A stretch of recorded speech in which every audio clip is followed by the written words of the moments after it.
येशूने मरण पावून 4 दिवस असलेल्या लाजराला त्याचं नाव घेऊन हाक मारून म्हणाला, लाजरा बाहेर ये.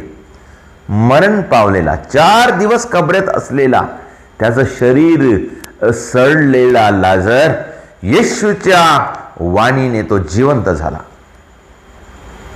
समुद्रामध्ये शिष्य लोकांसह येशू असताना येशू झोपत होता, तेव्हा वादळ सुटलं आणि शिष्य लोक येशूला बोलावं लागले आणि ते घाबरून गेले होते. तेव्हा येशू उठून त्यांना म्हणाला, तुम्ही एवढे भित्रे कसे? आणि तेव्हा येशूने वादळाला शांत केलं. प्रभू येशू जेव्हा स्वर्गराज्याची घोषणा करत होता त्याच्याकडे लोक येत होते.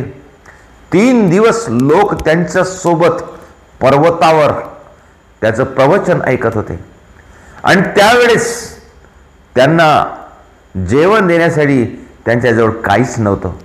जेव्हा येशूने त्यांना विचारलं, शिष्यांना विचारलं की आम्ही यांना जेवण देण्यासाठी आम्ही काय करावे, येशूला माहीत होतं येशू काय करणार. त्या शिष्याने म्हटलं, आमच्याजवळ काही दुसरा उपाय नाही शिवाय एका मुलाजवळ 5 भाकरी आणि 2 मासे आहेत. येशूने म्हटलं, तेवढे पुढे आहे, त्याला आणा.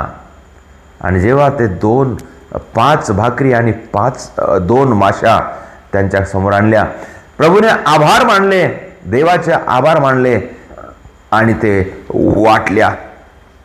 त्या 5 भाकरी आणि 2 माशातून 5000 लोक जेवण करून 12 टोपल्या उरल्या. प्रियजनो, येशूला काहीच अशक्य होणार नाही.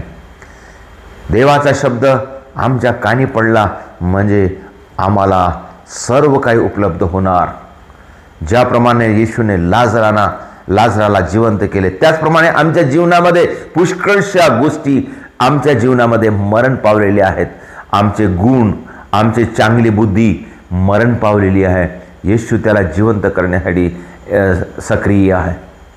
आमच्या जीवनामध्ये वादळासारखं तुफान आमच्या वेगवेगळ्या रूपामध्ये आमच्यामध्ये आहे. येशू त्याला शांत करण्यासाठी तयार आहे आणि आमचं भोजन नित्य देण्यासाठी येशू तयार आहे. प्रार्थना करूया, देवावर विश्वास ठेवूया.